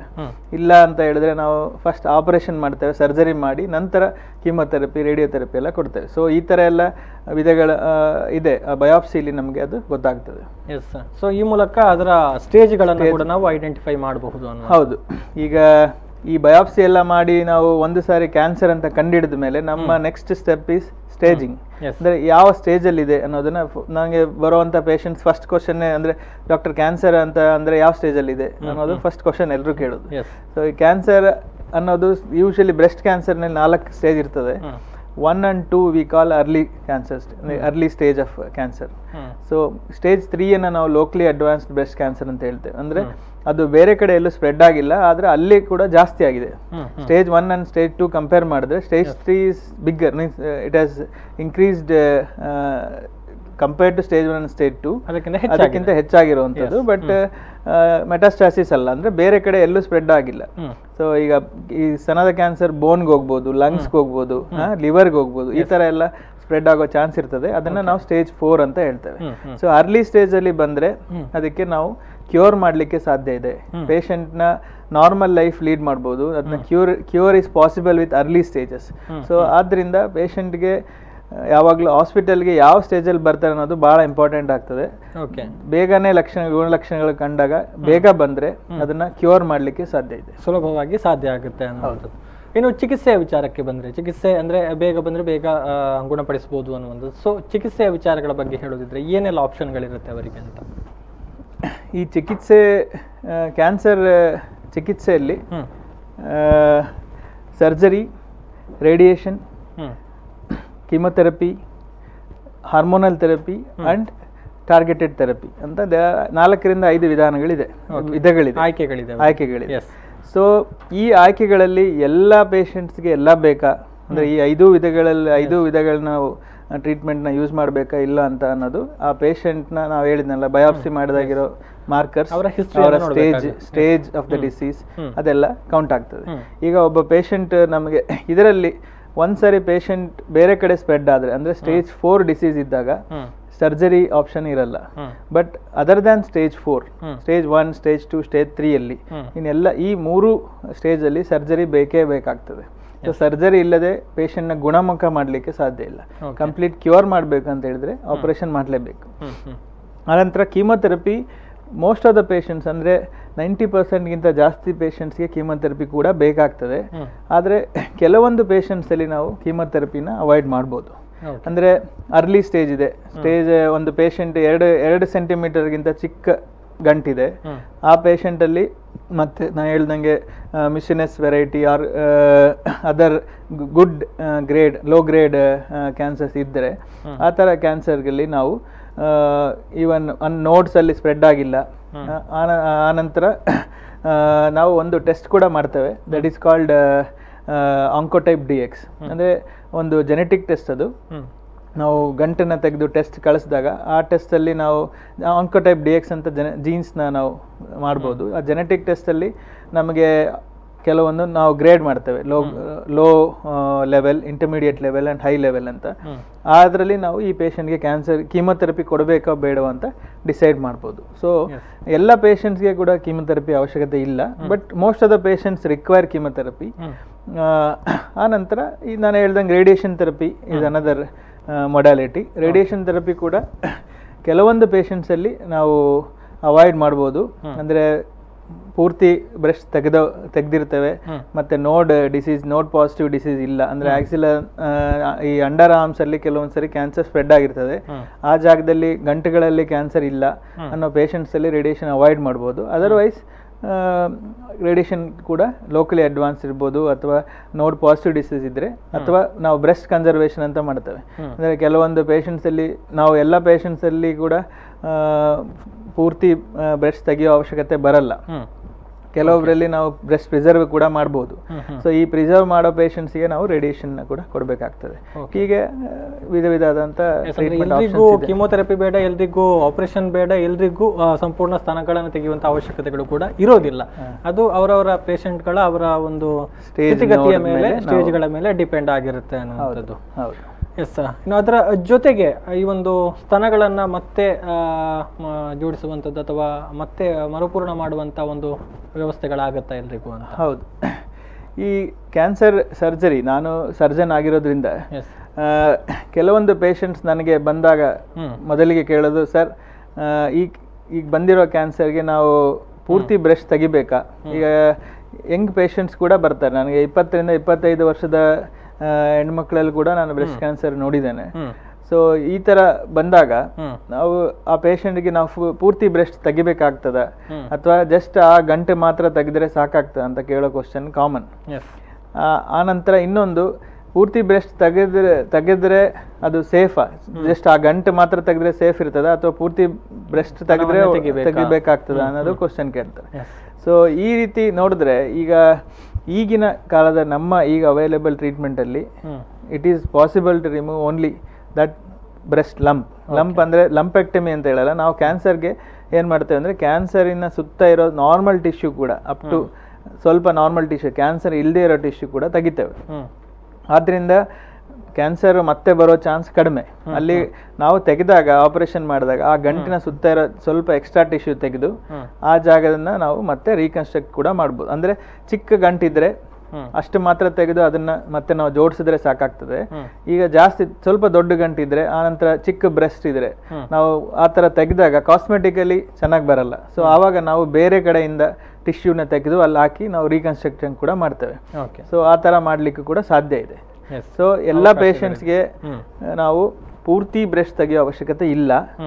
We can preserve breast. Actually in India we do 70% mastectomy and 30% breast conservation surgery. Means we are conserving in only 30% of patients. But when you compare to outside India, like other parts of the world, developed countries where 70% breast preservation is done and 30% mastectomy is done. So ನಾವು ಇನ್ನೂ progress ಆಗಬೇಕು. ಅದು ಯಾಕೆ ಅಂದರೆ ನಮ್ಮ patients ಇನ್ನು they are not in to breast preservation. Once they come, sir please remove the breast completely ಅಂತ ಹೇಳೋರೆ ಸಂಖ್ಯೆ ಜಾಸ್ತಿ. ಅದರ ಬಗ್ಗೆ ಸಂಪೂರ್ಣವಾದ ಅರಿವಿನ ಕೊರತೆ ಇದೆ ಅನ್ನುವಂಥದ್ದು. ಹೌದು, ಎಸ್ ಸರ್. ಇನ್ನು ಶಸ್ತ್ರಚಿಕಿತ್ಸೆ ಮಾಡುವಂತಹ ಸಂದರ್ಭದಲ್ಲಿ ಇರುವಂತಹ ಸಮಸ್ಯೆಗಳೇನು ಅನ್ನುವಂಥದ್ದು ಈ ಒಂದು ಸ್ತನ ಕ್ಯಾನ್ಸರ್ಗೆ ಸಂಬಂಧಪಟ್ಟ ಹಾಗೆ? ಶಸ್ತ್ರಚಿಕಿತ್ಸೆ ಮಾಡಲಿಕ್ಕೆ ಯಾವುದೇ ಶಸ್ತ್ರಚಿಕಿತ್ಸೆ ನಾನು ಹೇಳ್ದಂಗೆ 2 ವಿಧಗಳಿದೆ. ಒಂದು ಟೋಟಲ್ ಮ್ಯಾಸ್ಟೆಕ್ಟಮಿ ಇರ್ಬೋದು, ಇನ್ನೊಂದು ಬ್ರೆಸ್ಟ್ ಕನ್ಸರ್ವೇಷನ್ ಸರ್ಜರಿ, ಅಂದರೆ ಬ್ರೆಸ್ಟ್ನ ಪೂರ್ತಿ ತೆಗೆದಂಗೆ ಅಲ್ಲಿ ಮಾತ್ರ ಹೇಳೋದು. ಆ ನಂತರ ಇನ್ನೊಂದು, ನಾವು ಬ್ರೆಸ್ಟ್ ಕನ್ಸರ್ವೇಷನ್ ಸರ್ಜರಿ ಮಾಡಬೇಕಾದ್ರೆ ನಾವು ಯಾವಾಗಲೂ ಅಂಡರ್ ಆರ್ಮ್ಸಲ್ಲಿ ನಾವು ಕ್ಲಿಯರ್ ಮಾಡಬೇಕು. ಅಲ್ಲಿ ಗಂಟೆಗಳು ಇರ್ತದೆ, ಅದನ್ನ ನಾವು ಯಾವಾಗಲೂ ಕ್ಲಿಯರ್ ಮಾಡಬೇಕಾಗ್ತದೆ. ಅದನ್ನ ನಾವು ಆಕ್ಸಿಲರಿ ಕ್ಲಿಯರೆನ್ಸ್ ಅಂತ ಹೇಳ್ತೇವೆ. ಈ ಆಕ್ಸಿಲರಿ ಕ್ಲಿಯರೆನ್ಸ್ ಮಾಡಿದಾಗ, ಆ ಗಂಟೆಗಳನ್ನೆಲ್ಲ ತೆಗೆದಾಗ ಈ ಕೈ ಬಾವು ಬರೋದು ಕೆಲವೊಂದು ಪೇಷಂಟ್ಸ್ಗೆ ಕಾಮನ್ ಇರ್ತದೆ. ಅದಕ್ಕೆ ನಾವು ಲಿಂಫೆಡಿಮಾ ಅಂತ ಹೇಳ್ತೇವೆ. ಜನರಲಿ ನಾವು ಆ ಏರಿಯಾದಲ್ಲಿ ಇಲ್ಲಿ ಬರುವಂತ ಈ ರಕ್ತ ಸಂಚಾರ ಆದ ನಂತರ ಲಿಂಫ್ ಅಂತ ಬರ್ತದೆ. ಅದು ಎಲ್ಲ ನಮ್ಮ ಹಾರ್ಟ್ಗೆ ಹೋಗಿ ರೀಚ್ ಆಗ್ಲಿಕ್ಕೆ ಕೆಲವೊಂದು ಚಾನಲ್ಸ್ ಇರ್ತದೆ. ಸೊ ಆ ಚಾನಲ್ಸ್ನ ನಾವು ಇಲ್ಲಿ ಇರೋ ಗಂಟೆಗಳನ್ನ ತೆಗೆದ್ರೆ ನಾರ್ಮಲ್ ಆಗಿ ಇರೋ ಚಾನಲ್ಸ್ ಹೋಗಿ ಅಲ್ಲಿ ಕೈ ಊದ್ಕೊಳ್ಳೋದು, ಕೈ ಬಾವು ಬರೋ ಚಾನ್ಸ್ ಜಾಸ್ತಿ. ಸೊ ಈ ರೀತಿಯ ತೊಂದರೆಗಳು usually 5 to 10% of patients who undergo complete axillary clearance, ಅಂದ್ರೆ ಪೂರ್ತಿ level 1, level 2, level 3 axillary clearance ಇರ್ತದೆ. ಆ ಥರ ಮಾಡಿದಾಗ 10 to 30% of patients can develop lymphoedema, ಆ ಚಾನ್ಸ್ ಇದ್ದೇ ಇರ್ತದೆ. ಅದನ್ನ ನಾವು ಈಗ ಅವಾಯ್ಡ್ ಮಾಡ್ಲಿಕ್ಕೋಸ್ಕರ we have a newer technique called sentinel lymph node biopsy. ಅಂದ್ರೆ ಎಲ್ರಿಗೂ ನಾವು ಅಂಡರ್ ಆರ್ಮ್ಸ್ ಅಲ್ಲಿ ಆಪರೇಷನ್ ಮಾಡೋ ಅವಶ್ಯಕತೆ ಇಲ್ಲ. ನಾವು ಅದಕ್ಕೆ ಏನು ಮಾಡ್ತೇವೆ, ಕೆಲವೊಂದು ಡೈನ ಈ ಕ್ಯಾನ್ಸರ್ ಸುತ್ತ ಇಂಜೆಕ್ಟ್ ಮಾಡಿ ಅದನ್ನ ನಾವು ನೋಡ್ತೇವೆ. 5-10 ಮಿನಿಟ್ಸ್ ಬಿಟ್ಟು ಆಕ್ಸಿಲಾದಲ್ಲಿ ಅದನ್ನ ಟೆಸ್ಟ್ ಮಾಡ್ತೇವೆ. ಈ ಆಕ್ಸಿಲಾದಲ್ಲಿ ಅಂಡರ್ ಆರ್ಮ್ಸಲ್ಲಿ ನಾವು ಆ ಏರಿಯಾದಲ್ಲಿ ಯಾವ ಸಸ್ಪಿಷಿಯಸ್ ನೋಡ್ ಕಾಣ್ತದೆ ಅದನ್ನ ಮಾತ್ರ ತೆಗೆದು ನಾವು ಪೆಥಾಲಜಿ ಡಾಕ್ಟರ್ಗೆ ಆಪರೇಷನ್ ಸಮಯದಲ್ಲೇ ಕಳಿಸ್ತೇವೆ. That is called frozen section. ಆ ಥರ ಮಾಡಿದಾಗ ಅಲ್ಲಿ ಕ್ಯಾನ್ಸರ್ ಸ್ಪ್ರೆಡ್ ಆಗಿದೆ ಅಂತ ಗೊತ್ತಾಗ್ತದೆ. ಅದು ಕ್ಯಾನ್ಸರ್ ಅಲ್ಲಿ ಇದೆ ಅಂತ ಇದ್ರೆ ಮಾತ್ರ ನಾವು ಕಂಪ್ಲೀಟ್ ಅಲ್ಲಿ ಆಪರೇಷನ್ ಮಾಡ್ಬೋದು. ಇಲ್ಲ ಅಂದ್ರೆ ಅದನ್ನ ಅವಾಯ್ಡ್ ಮಾಡ್ಬೋದು, ಆಪರೇಷನ್ ಮಾಡೋ ಅವಶ್ಯಕತೆ ಇಲ್ಲ. ಸೊ ಹಾಗಾಗಿ ನಾವು ಅದರಿಂದ ಕೈ ಬಾವು ಬರೋದನ್ನ ಅವಾಯ್ಡ್ ಮಾಡ್ತೇವೆ. ಇನ್ನು ಬೇರೆ ತೊಂದರೆಗಳು ಆಪರೇಷನ್ ಸಮಯದಲ್ಲಿ ಬರೋ ಚಾನ್ಸ್ ಇರ್ತದೆ. ಅಂದ್ರೆ we call early immediate complications and late complication. What I explain is A late complication. ಅದು ತದನಂತರ ಆಪರೇಷನ್ ಆಗಿ 1-3 ತಿಂಗಳು, 6 ತಿಂಗಳು, ವರ್ಷಗಳ ನಂತರ ಬರುವಂತ ಕಾಂಪ್ಲಿಕೇಶನ್. ಆಪರೇಷನ್ ಇಮಿಡಿಯೇಟ್ ಆಗಿ ಬರೋ ಕಾಂಪ್ಲಿಕೇಶನ್ ಅಂದ್ರೆ ಆಪರೇಷನ್ ಆದ ಕೂಡಲೇ ಸ್ವಲ್ಪ ಬ್ಲೀಡಿಂಗ್ ಆಗ್ಬೋದು, ಅನಂತರ ಇನ್ಫೆಕ್ಷನ್ ಆಗ್ಬೋದು. ಈ ತರ ಎಲ್ಲ ಚಾನ್ಸಸ್ ಇದ್ದೇ ಇರ್ತದೆ. Yes. ಎನಿ ಪ್ರೊಸೀಜರ್, ಎನಿ ಚಿಕ್ಕ ಪ್ರೊಸೀಜರ್ ಅಲ್ಲೂ ಕಾಂಪ್ಲಿಕೇಶನ್ ಸಣ್ಣ ಪುಟ್ಟ ಇರ್ತದೆ, ಇದ್ದೇ ತೊಂದರೆಗಳು ಇರ್ತದೆ. ಇರ್ತದೆ. ಅದನ್ನ ಹೌದು, ನಿಜ, ನಿಜ. ಒಳ್ಳೆ ಅದನ್ನ ನೋಡ್ಕೊಳ್ಳೋದು ನಮ್ಮ ಕರ್ತವ್ಯ. ಅದೇನು ತೊಂದರೆ ಇಲ್ಲ, ಅದನ್ನ ಮ್ಯಾನೇಜ್ ಮಾಡೋದು ಇಟ್ಸ್ ವೆರಿ ಅದರಲ್ಲಿ ಅಪಾಯಗಳು ಏನು ಇಲ್ಲ. ಅಪಾಯಗಳೇನಿಲ್ಲ. It's a very simple surgery. ಅದನ್ನ ಎಲ್ಲರೂ ಮಾಡಿಸ್ಕೊಳ್ಳೋದು it's a good thing, better doctor. ನಾವು ಗಮನಿಸಿದ ಹಾಗೆ ಈ ಒಂದು ಕ್ಯಾನ್ಸರ್ಗಳಲ್ಲಿ ಅನೇಕ ವಿಧಗಳಿದೆ. ಈಗಾಗಲೇ ತಾವು ಹೇಳಿದ್ರಿ, ಎಲ್ಲ ಕ್ಯಾನ್ಸರ್ಗಳು ಕೂಡ ಅಪಾಯಕಾರಿ ಅನ್ನುವಂಥದ್ದು ಕೂಡ ಗೊತ್ತಿರುವಂಥದ್ದು. ಆದರೆ ನಾವು ಗಮನಿಸಿದ ಹಾಗೆ ಈ ಒಂದು ಬ್ರೆಸ್ಟ್ ಕ್ಯಾನ್ಸರ್ಗೆ ಹೆಚ್ಚಿನ ಒಂದು ಒತ್ತನ್ನು ಅಥವಾ ಪ್ರಾಧಾನ್ಯತೆಯನ್ನು ಕೊಡಲಾಗ್ತಾ ಇದೆ. ಸೊ ಅವೇರ್ನೆಸ್ ಅನ್ನು ಹೆಚ್ಚಾಗಿ ಮೂಡಿಸಲಾಗ್ತಾ ಇದೆ. ಸೊ ಇದಕ್ಕೆ ಕಾರಣಗಳೇನು ಅನ್ನುವಂಥದ್ದು ಡಾಕ್ಟರ್? ಈಗ ನಾನು ಹೇಳಿದಾಗೆ ಎಲ್ಲ ಕ್ಯಾನ್ಸರ್ಗಳಲ್ಲೂ ನಾವು ಇಂಪಾರ್ಟೆನ್ಸ್ ಕೊಡ್ತೇವೆ. ಆದರೆ ಬ್ರೆಸ್ಟ್ ಕ್ಯಾನ್ಸರಲ್ಲಿ ಯಾಕೆ ಇಷ್ಟು ಇಂಪಾರ್ಟೆನ್ಸ್ ಕೊಡ್ತಾರೆ, ಯಾಕೆ ಇಡೀ ವರ್ಲ್ಡಲ್ಲಿ ಅಕ್ಟೋಬರ್ ಮಂತ್ನ ನಾವು ಬ್ರೆಸ್ಟ್ ಕ್ಯಾನ್ಸರ್ ಅವೇರ್ನೆಸ್ ಪ್ರೋಗ್ರಾಮ್ ಅಂತ ಮಾಡ್ತೇವೆ ಅಂತ ಹೇಳಿದ್ರೆ, ಇದು breast cancer is commonest cancer in the world. So it is ಅಂದರೆ ನೀವು ನೋಡಿದಾಗ ಇದು ಇಂಡಿಯಾದಲ್ಲಿ ಕೂಡ common cancer, all over the world it is common cancer. And ಈ ಬ್ರೆಸ್ಟ್ ಕ್ಯಾನ್ಸರ್ ಕಾಮನ್ ಕ್ಯಾನ್ಸರ್ ಇರೋದ್ರಿಂದ ಇದಕ್ಕೆ ಒಳ್ಳೆ ಟ್ರೀಟ್ಮೆಂಟ್ ಕೂಡ ಅವೈಲೇಬಲ್ ಇದೆ. ಈ ಬ್ರೆಸ್ಟ್ ಕ್ಯಾನ್ಸರ್ಗೆ ನಾವು ಏನಾದರೂ ಕಂಡುಹಿಡಿದ್ರೆ, ಬೇಗ ಕಂಡುಹಿಡಿದ್ರೆ, if we detect in early stage we can give good treatment. So ಈ ಥರ ನಾವು ಕಂಡುಹಿಡಿಯೋದು ಕೂಡ ವೆರಿ ಸುಲಭ. ನಾನು ಹೇಳ್ದಂಗೆ ಜಸ್ಟ್ ಇನ್ 3 steps, ಅಂದರೆ 3 ಸ್ಟೆಪ್ಸಲ್ಲಿ ನಾವು ಇದನ್ನ ಬ್ರೆಸ್ಟ್ ಕ್ಯಾನ್ಸರ್ನ ಕಂಡುಹಿಡಿಬೋದು. ವಿತಿನ್ 30 minutes to 1 hour ನಾವು ಪೇಷಂಟ್ ಬಂದ ಕೂಡಲೇ ಇದು ಕ್ಯಾನ್ಸರ್ ಇದೆಯೋ ಇಲ್ಲೋ ಅಂತ ನೋಡಿ ಅದನ್ನು ಹೇಳಲಿಕ್ಕೆ ಸಾಧ್ಯ ಇದೆ. ಸೊ ಒಳ್ಳೆ ಇದು ಕಾಮನ್ ಕ್ಯಾನ್ಸರ್ ಆಗಿದೆ, ಕಂಡುಹಿಡಿಲಿಕ್ಕೆ ಈಸಿಲಿ ಸಾಧ್ಯ ಇದೆ, ಅದಕ್ಕೆ ಒಳ್ಳೆ ಟ್ರೀಟ್ಮೆಂಟ್ ಅವೈಲೇಬಲ್ ಇದೆ.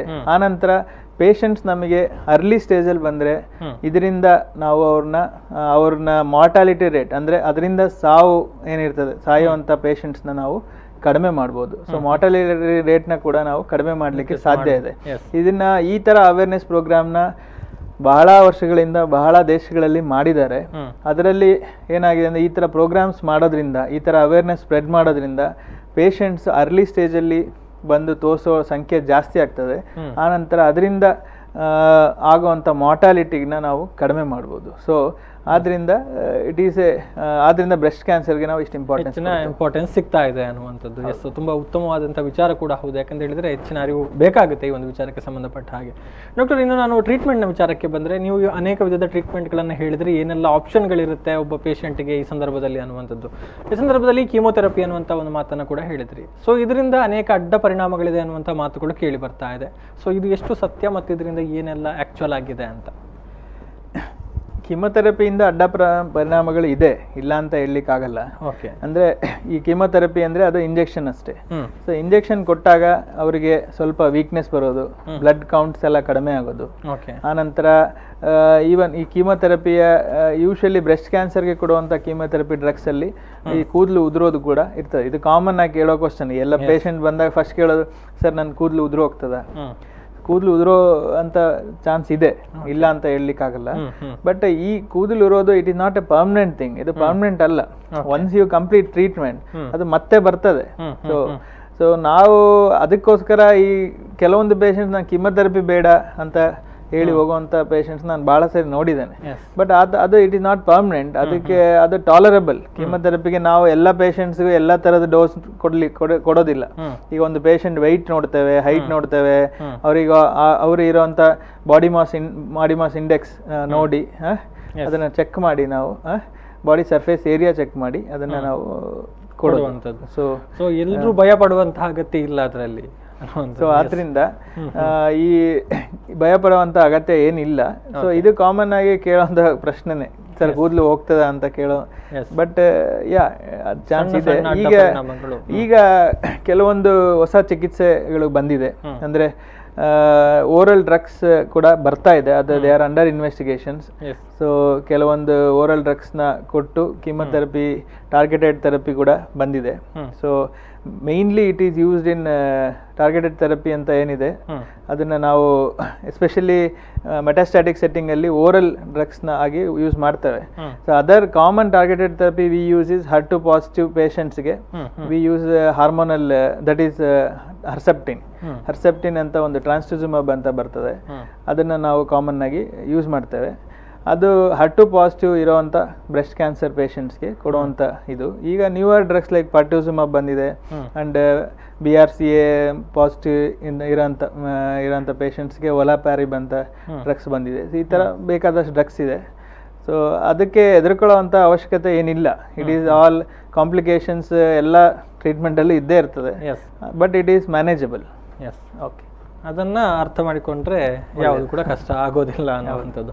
ಎಸ್, ಇನ್ನು ನಾವು ಪ್ರೆಸೆಂಟ್ ಸಿಚುವೇಶನ್ಗೆ ಬಂದರೆ, ಈ ಒಂದು ಕೋವಿಡ್ ಅನ್ನುವಂತಹ ಒಂದು ಸಂಕಷ್ಟ ಬಂದು ಎಲ್ಲವೂ ಕೂಡ ಬದಲಾಗಿದೆ. ಸೊ ವೈದ್ಯಕೀಯ ಜಗತ್ತಿನ ಮೇಲೆ ಕೂಡ ಇದರ ಪರಿಣಾಮವನ್ನು ನಾವು ಕಾಣ್ತಾ ಇದ್ದೇವೆ. ಸೊ ಈ ಒಂದು ಕ್ಯಾನ್ಸರ್ ನಿರ್ವಹಣೆಯ ಮೇಲೆ ಈ ಒಂದು ಕೋವಿಡ್ನ ಇಂಪ್ಯಾಕ್ಟ್ ಏನು ಅನ್ನುವಂಥದ್ದು ಡಾಕ್ಟರ್? ಈಗ ನೋಡಿ, ಈ ಕೋವಿಡ್ ಬಂದಾಗಿಂದ ಸಿನ್ಸ್ ಮಾರ್ಚ್ ನಾನು ನೋಡಿರೋ ಕೆಲವೊಂದು ಪೇಷಂಟ್ಸ್, ಫೆಬ್ರವರಿ, ಮಾರ್ಚ್ ಮತ್ತು ಏಪ್ರಿಲಲ್ಲಿ ಕೆಲವೊಂದು ಪೇಷಂಟ್ಸ್ ಏನು ನೋಡಿದ್ದೆ, ಆ ಪೇಷಂಟ್ಸ್ ಯಾರು 2-3 ಮಂತ್ಸ್ ಬಂದೇ ಇಲ್ಲ ಹಾಸ್ಪಿಟಲ್ಗೆ. ಸೊ ಈಗ ನಾನು ಮತ್ತೆ ಜೂನ್, ಜುಲೈ, ಆಗಸ್ಟಲ್ಲಿ ನೋಡಿದಾಗ ಪೇಷಂಟ್ ಸ್ಟೇಜ್ ಆಲ್ರೆಡಿ ಜಾಸ್ತಿ ಆಗಿದೆ. ಸೊ ಏನಾಗ್ತದೆ, ನಾವು ಕೋವಿಡ್ ಭಯ ಎಲ್ಲರಿಗೂ ಇದೆ, ನಮಗೂ ಇದೆ. ಆದರೆ ಕೋವಿಡ್ಗಿಂತ ದೊಡ್ಡ ಮಾರಕ ರೋಗ ಕ್ಯಾನ್ಸರ್. ಸೊ ಅದನ್ನು ಕೂಡ ನಾವು ಅರ್ಥಕೋಬೇಕಾಗ್ತದೆ. ಈಗ ಕ್ಯಾನ್ಸರ್ ಬಂದಿರೋ ಪೇಷಂಟ್ಸ್ ನಾವು ಅರ್ಲಿ ಬಂದಿದ್ರೆ ಆ ಪೇಷಂಟ್ನ ನಾವು ಆಪರೇಷನ್ ಮಾಡಿ ಟ್ರೀಟ್ಮೆಂಟ್ ಕೊಟ್ಟು, ಬೇರೆ ಟ್ರೀಟ್ಮೆಂಟ್ ಕೊಟ್ಟು ಬದುಕಿಸ್ಬೋದಿತ್ತು. Once they go into metastatic disease, ಆವಾಗ ಅಥವಾ ಅಡ್ವಾನ್ಸ್ ಸ್ಟೇಜ್ ಹೋದಾಗ ಅವರ survival will come down so ಹಾಗಾಗಿ ಕೋವಿಡ್ ನಲ್ಲಿ ನಾವು ಆದಷ್ಟು ಎಲ್ಲ ಪ್ರಿಕಾಷನ್ಸ್ ತಗೊಂಡು ನಾವು ಎಲ್ಲ ಹಾಸ್ಪಿಟಲ್ಗೆ ಬಂದು ತೋರಿಸುವಂಥ ಅವಶ್ಯಕತೆ ಇದೆ. ಇದರಲ್ಲಿ ನಾವು ಕೆಲವೊಂದು ನಾವು ಪ್ರಯಾರಿಟೈಸ್ ಮಾಡ್ತೇವೆ. ಅಂದರೆ ಕೆಲವೊಂದು ಪೇಷಂಟ್ಸ್ಗೆ ಇಮಿಡಿಯೇಟ್ ಆಗಿ ಟ್ರೀಟ್ಮೆಂಟ್ ಬೇಕಾಗ್ತದೆ, ಕೆಲವೊಂದು ಪೇಷಂಟ್ಸ್ಗೆ ನಾವು ವೆಯ್ಟ್ ಮಾಡಿ ಟ್ರೀಟ್ಮೆಂಟ್ ಕೊಡ್ಬೋದು. ಅದನ್ನು ನಾವು ಹಾಸ್ಪಿಟಲಿಗೆ ಬಂದರೆ ಅದಕ್ಕೆ ತಕ್ಕಂಥ ನಾವು ಪ್ರಯಾರಿಟೈಸ್ ಮಾಡಬೇಕಾಗ್ತದೆ. ಈಗ ಕೆಲವೊಂದು ಪೇಷಂಟ್ಸ್ ವೆರಿ ಅರ್ಲಿ ಕ್ಯಾನ್ಸರ್ಸ್ ಬಂದರೆ ವಿ ಟೇಕ್ ಇಮಿಡಿಯೇಟ್ ಸರ್ಜರಿ. ಈಗ ಕೆಲವೊಂದು ಪೇಷಂಟ್ಸ್ಗೆ ಕೀಮೊಥೆರಪಿ ಬೇಕಾಗಿರೋ ಪೇಷಂಟ್ ಒಂದು ಸಾರಿ ನಾವು ಇಂಜೆಕ್ಷನ್ ಕೊಟ್ಟರೆ ಮತ್ತೆ 3 ವಾರ ವೆಯ್ಟ್ ಮಾಡಬೇಕು. ಸೊ ಆ ಪೀರಿಯಡಲ್ಲಿ you can spend time at home, ಇಲ್ಲಿಗೆ ಬರಬೇಕಂತ ಇಲ್ಲ.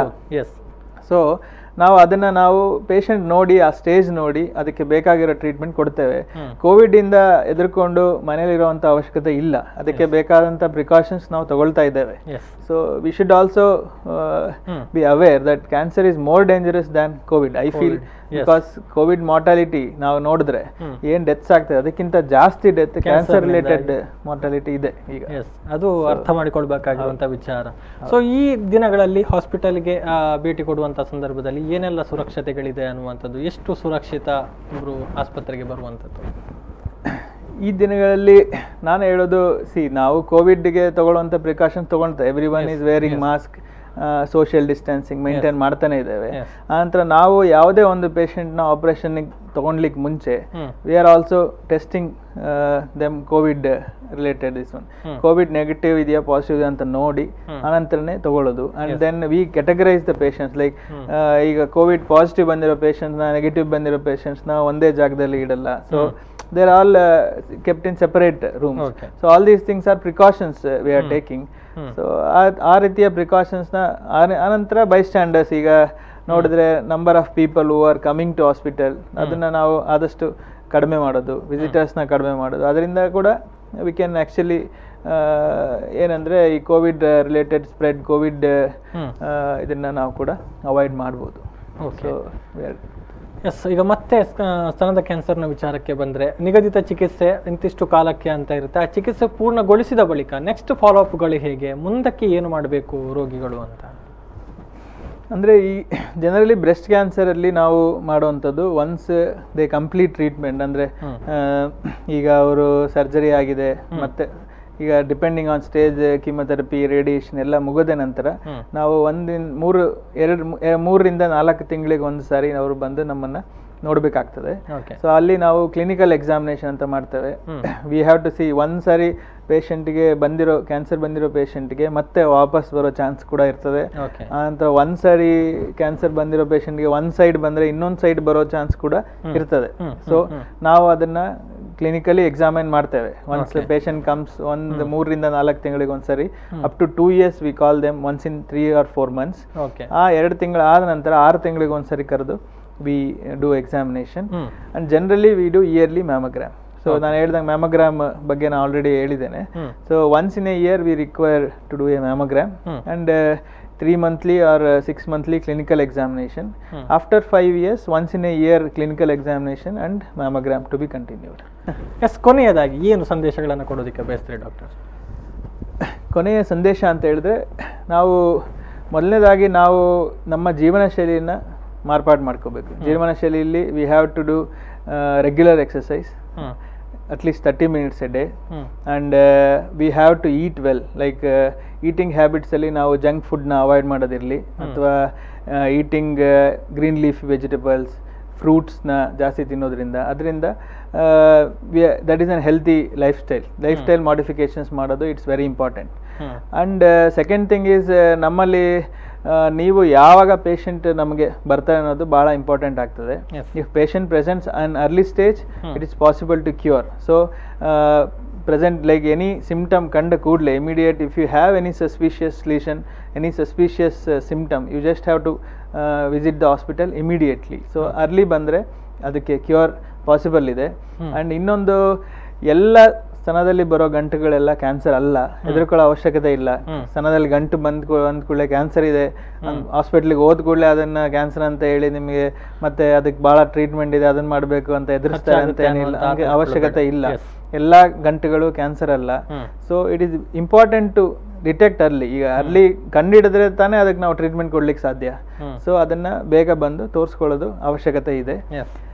ಆನಂತರ ಈ ಕೋವಿಡ್ ಟೈಮಲ್ಲಿ especially you should not be scared that ನೀವು ಕೋವಿಡ್ ಇರೋದ್ರಿಂದ ಈಗ ಏನೋ ಒಂದು ಗಂಟಿದೆ, ಅದನ್ನ ನಾವು ಇನ್ನೊಂದು 3 ತಿಂಗಳು ಬಿಟ್ಟು 6 ತಿಂಗಳು ಬಿಟ್ಟು ಹೋಗಿ ತೋರಿಸ್ತೇನೆ, ಈಗ ಅವಶ್ಯಕತೆ ಇಲ್ಲ ಅನ್ನೋದ್ರಿಂದ ಅದರಿಂದ ಜಾಸ್ತಿ ಆಗ್ತದೆ ಹೊರತು ಅದರಿಂದ ಕಡಿಮೆ ಅಂತೂ ಆಗೋದಿಲ್ಲ. ಅಪಾಯ ಜಾಸ್ತಿ. So you should consult doctor early so that we can cure the cancer. ನಾವೆಲ್ಲ ಒಟ್ಟುಗೂಡಿ ಇದನ್ನ ಜನಗಳಿಗೆ ಮೆಸೇಜನ್ನು ಕೊಟ್ಟರೆ, so it is possible to cure. Yes, thank you. ಅಂದರೆ ಜನರಿಗೆ ಅರಿವು ಮೂಡಬೇಕು, ಆ ಮೂಲಕ ದೇಶದಲ್ಲಿ ಸ್ತನ ಕ್ಯಾನ್ಸರ್ನ ಪ್ರಮಾಣ ಕಡಿಮೆ ಆಗಬೇಕು ಅನ್ನೋದು ತಮ್ಮ ಆಶಯ. Yes, thank you doctor. ಸಾಕಷ್ಟು ವಿಚಾರಗಳ ಬಗ್ಗೆ ಮಾಹಿತಿಯನ್ನು ತಿಳಿಸಿಕೊಟ್ರಿ. ಥ್ಯಾಂಕ್ ಯು ಒನ್ಸ್ ಅಗೇನ್ ಅಂತ ಹೇಳ್ತಾ, ವೀಕ್ಷಕರೇ, ಇದು ಈ ಹೊತ್ತಿನ ವಿಶೇಷ. ಅಂದರೆ ಸ್ತನದ ಕ್ಯಾನ್ಸರ್ ಅನ್ನುವಂಥದ್ದು ಬಹಳಷ್ಟು ವೇಗವಾಗಿ ಹೆಚ್ಚಾಗ್ತಾ ಇದೆ, ಈ ಮೂಲಕ ಮರಣದ ಪ್ರಮಾಣಗಳು ಕೂಡ ಹೆಚ್ಚಾಗ್ತಾ ಇದೆ. ಸೊ ಇದನ್ನು ತಡೆಗಟ್ಟಬೇಕು ಅನ್ನುವಂಥ ನಿಟ್ಟಿನಲ್ಲಿ ಒಂದು ಅಕ್ಟೋಬರ್ ತಿಂಗಳಿನಾದ್ಯಂತ ಮಾಹಿತಿಯನ್ನು ಹಾಗೇನೆ ಅರಿವನ್ನು ಮೂಡಿಸುವಂಥ ಕೆಲಸಗಳಾಗ್ತಾ ಇದೆ. ಸೊ ಆ ಆಶಯಗಳೆಲ್ಲವೂ ಕೂಡ ಈಡೇರಲಿ ಅಂತ ಆಶಿಸ್ತಾ ಕಾರ್ಯಕ್ರಮವನ್ನು ಇಲ್ಲಿಗೆ ಮುಕ್ತಾಯಗೊಳಿಸ್ತಾ ಇದ್ದೀನಿ. ಮುಂದಿನ ಸುದ್ದಿ ಮಾಹಿತಿ ಜೊತೆಗೆ ಮತ್ತೆ ಬರ್ತೀನಿ. ನೋಡ್ತಾ ಇರಿ V4 ನ್ಯೂಸ್. ನಮಸ್ಕಾರ.